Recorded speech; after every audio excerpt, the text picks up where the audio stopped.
তামিম দল নিয়ে বিপাকে বিসিবি। অনেকে হয়তো জানেন যে জিম্বাবুয়ে সিরিজ কোনো বেসরকারি টিভি চ্যানেল প্রচার করার জন্য রাজি ছিল না। সর্বশেষ বিটিভিকে বেছে নিয়েছে বিসিবি তাদের জিম্বাবুয়ে সিরিজটা প্রচার করার জন্য। অনেকে হয়তো বলতে পারেন যে জিম্বাবুয়ের সাথে সিরিজ, ওই কারণে হয়তো কোনো দল, কোনো টিভি চ্যানেল এই খেলাটা প্রচার করার জন্য রাজি হয়নি তাদের লসের কারণে। কিন্তু এটা আসলে সত্য না ভাই, কারণ এর আগেও জিম্বাবুয়ের সাথে টেস্ট সিরিজ খেলাতে সেখানে বেসরকারি টিভি চ্যানেলগুলো সত্য কিনে খেলা লাইভ প্রচার করেছে। কারণ দর্শকরা শুধু খেলা দেখে না, তারা খেলা দেখার জন্য অপেক্ষা করে কাদের? তামিম, সাকিব, মাশরাফি, মাহমুদুল্লাহ এবং মুশফিক। এরা ব্র্যান্ড, এদের খেলা দেখার জন্য দর্শক মাঠে এবং টিভি পর্দার সামনে অবস্থান করে। ওই কারণে ওনারা যতদিন ছিল ততদিন টিভি চ্যানেল, বেসরকারি টিভি চ্যানেলের সত্য বিক্রি করতে বিসিবির কোনো বেগ পেতে হয়নি, কারণ তারা সুপারস্টার। তাদের পরবর্তী সুপারস্টার বাংলাদেশ ওভাবে তৈরি করতে পারে না, যার কারণে এখন এই বিসিবির দুর্দশা।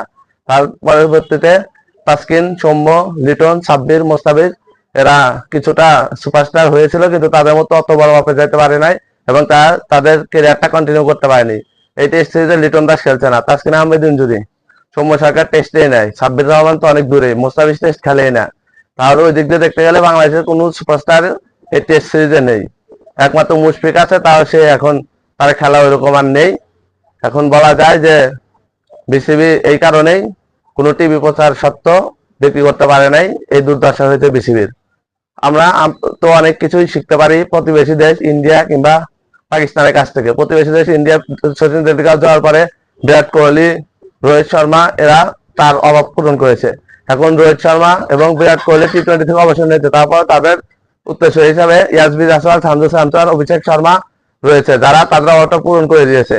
এছাড়াও পাকিস্তানের পূর্ববর্তী প্লেয়ার ওয়াসিম আকরামদের জেনারেশন পরবর্তী ওমর গুল আছে, বর্তমানে শাহিন আফ্রিদি সুপারস্টার হিসেবে রয়েছে, ব্যাটিং এ বাবর আজম আছে, মোহাম্মদ রিজওয়ান আছে। এরা তাদের পরবর্তী সুপারস্টার তৈরি করতেছে, কিন্তু বাংলাদেশ তাদের পরবর্তী সুপারস্টার তৈরি করতে ব্যর্থ, যার কারণে বাংলাদেশ ক্রিকেটে এখন এই অবস্থা। আপনাদের কমেন্ট বক্সে আপনাদের মতামত জানান। ধন্যবাদ ভিডিওটা। ভিডিও ভালো লাগলে লাইক কমেন্ট শেয়ার করুন, চ্যানেলটি সাবস্ক্রাইব